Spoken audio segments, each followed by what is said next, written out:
नमस्कार, news call 24 पर आपका बहुत बहुत स्वागत है। मैं हूं सुशील गिरीश। ओपिनियन भारत में आज हम बात करने वाले हैं ओवैसी का अभेद किला हैदराबाद। जी हां, 4 दशक का इतिहास बदलना बीजेपी कांग्रेस के लिए इतना आसान तो नहीं है। हैदराबाद सीट पर ऑल इंडिया मजलिस इत्तेहादुल मुस्लिमीन AIMIM 1984 से लगातार जीतती आ रही है। ये वो दौर था जब इंदिरा गांधी की लहर देश में थी, लेकिन उसका जादू हैदराबाद में न चल सका और यहाँ कांग्रेस को हार का सामना करना पड़ा। इसके बाद से अब तक हैदराबाद ओवैसी का अभेद किला बना हुआ है। इस किले की चाबी पिछले 40 वर्षों से ओवैसी परिवार के पास ही है। देश का सियासी मिजाज गर्म है। लोकसभा चुनाव 2024 में अब कुछ ही दिन बचे हैं और राजनीतिक दल केंद्र की सत्ता पर काबिज होने को बेताब है। इस बीच देश में एक ऐसी लोकसभा सीट है जिस पर सबकी नजर टिकी है।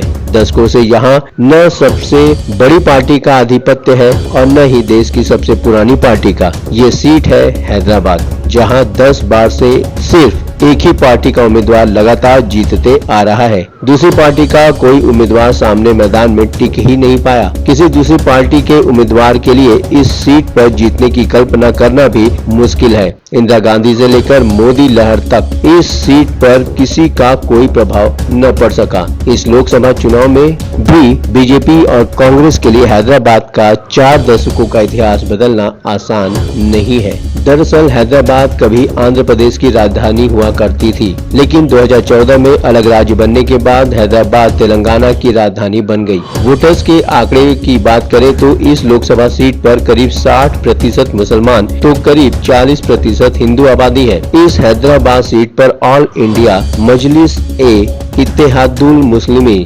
AIMIM 1994 से लगातार जीतती आ रही है। ये वो दौर था जब इंदिरा गांधी की लहर देश में थी, लेकिन उसका जादू हैदराबाद में न चल सका और यहाँ कांग्रेस को हार का सामना करना पड़ा। इसके बाद से अब तक हैदराबाद ओवैसी का अभेद किला बना हुआ है।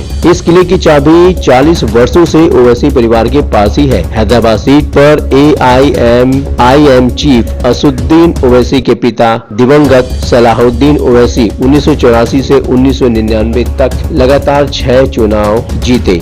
इसके बाद 2004 से लेकर 2019 तक 4 बार से असुद्दीन ओवैसी यहां से परचम लहरा रहे हैं। कुल मिलाकर 10 बार से लगातार इस सीट पर ओवैसी परिवार का कब्जा है। पिछले 2 चुनाव की बात करें तो जिस मोदी लहर में कमजोर से कमजोर प्रत्याशी भी जीत की सीढ़ी चढ़ गया, उस दौरान भी हैदराबाद बीजेपी उम्मीदवार चारों खाने चित हो गए। 2014 और 2019 के चुनाव में ओवैसी ने 2 लाख से अधिक वोटों से जीत दर्ज कर दूसरे उम्मीदवारों की हालत खराब कर दी। हर चुनाव के साथ ओवैसी की जीत का अंतर भी बढ़ता गया। इस सीट पर ओवैसी और उनकी पार्टी को 1984 से कोई भी चैलेंज नहीं कर पा रहा है। आंध्र प्रदेश के पूर्व मुख्यमंत्री और TDP प्रमुख चंद्रबाबू नायडू ने भी एक बार इस सीट से चुनाव लड़ा और उन्हें भी हार का सामना करना पड़ा। देश के पूर्व उपराष्ट्रपति 1996 में वेंकटैया नायडू भी बीजेपी के प्रत्याशी के तौर पर चुनाव लड़ चुके हैं। उन्हें भी हार का सामना करना पड़ा। इसी बात से समझा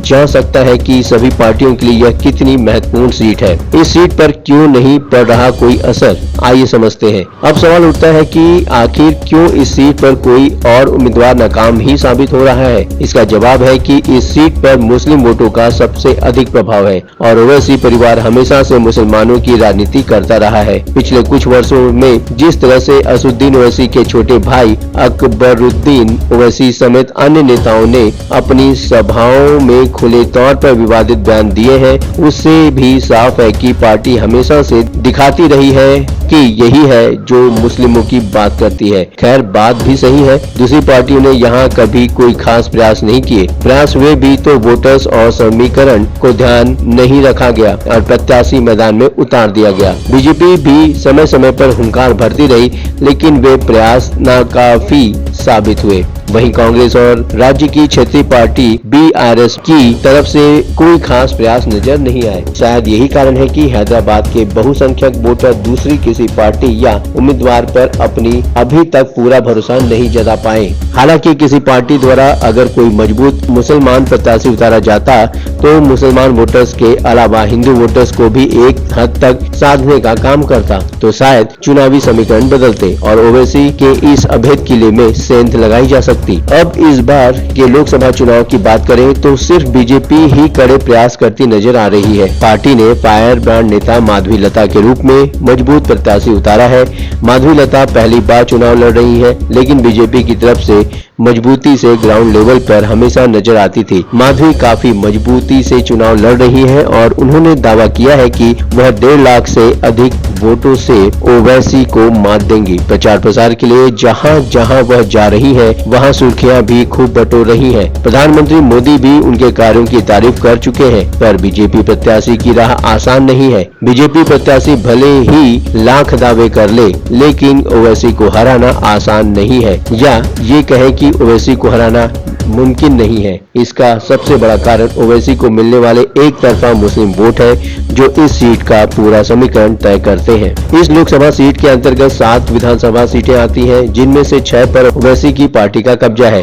वहीं बीजेपी की छवि हमेशा हिंदू राजनीति वाली रही है। हालांकि पिछले कुछ वर्षों से पार्टी ने मुसलमान वोटर्स को साधने में तमाम प्रयास किए हैं और इसका लाभ भी देश के कई राज्यों में मिला है। लेकिन हैदराबाद में मामला थोड़ा अलग है। कारण अगर हैदराबाद के मुस्लिम वोट बढ़ते तो पिछले चुनाव की मोदी लहर में ओवैसी के कुल वोट प्रतिशत पर इसका असर देखने को मिल जाता। उधर कांग्रेस ने अभी तक अपने प्रत्याशी का ऐलान नहीं किया है। चर्चा है कि कांग्रेस यहां से प्रत्याशी को न उतारकर ओवैसी को अंदर खाने समर्थन दे सकती है। इसको लेकर कोई आधिकारिक घोषणा नहीं हुई है, लेकिन राज्य में पार्टी की सरकार है। ऐसे में उम्मीद है कि आने वाले दिनों में प्रत्याशी को लेकर घोषणा भी हो सकती है। देश की सबसे पुरानी पार्टी हिंदू उम्मीदवार को टिकट देगी या फिर किसी मुसलमान को, ये देखने वाली बात है। लेकिन ओवैसी की हार कैसे संभव है? ऐसा तभी हो सकता है जब कांग्रेस और बीआरएस की तरफ से मजबूत मुसलमान प्रत्याशी उतारे जाते हैं। इससे सीधे मुस्लिम वोटों का ध्रुवीकरण होगा और शायद हैदराबाद का दशकों पुराना राजनीतिक इतिहास बदल जाए। लेकिन बीआरएस गद्दाम श्रीनिवास यादव के तौर पर हिंदू प्रत्याशी के नाम का ऐलान कर चुकी है। अब ऐसे में कांग्रेस ही है जो ओवैसी की मुश्किलें बढ़ा सकती है। इसके लिए पार्टी को यहां से किसी मुस्लिम सेलिब्रिटी चेहरे पर दांव लगाना होगा, जो स्थानीय होने के साथ साथ लोगों के दिलों तक अपनी बात पहुंचा सके। साथ ही ऐसा कैंडिडेट जो मुसलमान को तो साधे ही हिंदू वोटर्स का भी ध्यान खींच सके। 2009 के चुनाव की बात करें तो तब टीडीपी ने मजबूत मुस्लिम उम्मीदवार को टिकट दिया था, जिसने काफी मजबूती के साथ चुनाव लड़ा। इससे टीडीपी दूसरे नंबर पर रही थी और ओवैसी की जीत का अंतर 1 लाख के करीब था। यानी साफ है कि कांग्रेस के पास संभावना है कि वह अगर बड़े मुस्लिम चेहरे को लेकर आती है तो समीकरण यहाँ बन सकते हैं। हालांकि ऐसा चेहरा कौन होगा, ये सबसे बड़ा सवाल है। कुछ दिनों पहले तक सोशल मीडिया से लेकर कई रिपोर्टर्स तक में चर्चा जोरों पर थी कि कांग्रेस पूर्व टेनिस स्टार सानिया मिर्जा को टिकट दे सकती है। सानिया हैदराबाद की मूल निवासी है। चर्चा थी कि पूर्व क्रिकेटर और कांग्रेस के पूर्व सांसद मोहम्मद अजहरुद्दीन ने कांग्रेस नेतृत्व को सानिया का नाम सुझाव दिया था। राजनीतिक विशेषज्ञों की माने तो अगर कांग्रेस इस पर अमल करती है तो सानिया मिर्जा हैदराबाद में ओवैसी के सामने बड़ी चुनौती साबित हो सकती है। कारण मुस्लिम उम्मीदवार होने के साथ साथ सानिया स्थानीय है और लोगों के बीच बहुत चर्चित भी है। वहीं हाल ही में पाकिस्तानी क्रिकेटर शोएब मलिक से हुए तलाक के बाद लोगों में उनके प्रति सहानुभूति भी है। सानिया के अलावा कई स्थानीय मुस्लिम नेताओं के नाम भी चर्चा में है। हालांकि कांग्रेस के सामने अब उम्मीदवार चुनने की चुनौती है, लेकिन अगर सानिया मिर्जा जैसे किसी प्रसिद्ध और मजबूत उम्मीदवार का चयन किया जाता है तो शायद इस सीट के समीकरण बदल जाए। हालांकि यह बीजेपी के लिए भी फायदेमंद साबित हो सकता है। कांग्रेस बड़े मुस्लिम चेहरे को अगर मैदान में उतारती है तो सीधी सी बात है कि इससे मुस्लिम वोट बढ़ जाएंगे और इसका सीधा लाभ बीजेपी उम्मीदवार को होगा। लेकिन क्या कांग्रेस ऐसा चाहेगी? बीजेपी पर लगातार वार कर रहे राहुल गांधी शायद ही ऐसा कोई कदम उठाने की सोचे, जिसका फायदा बीजेपी को मिले। यूं तो कांग्रेस ओवैसी को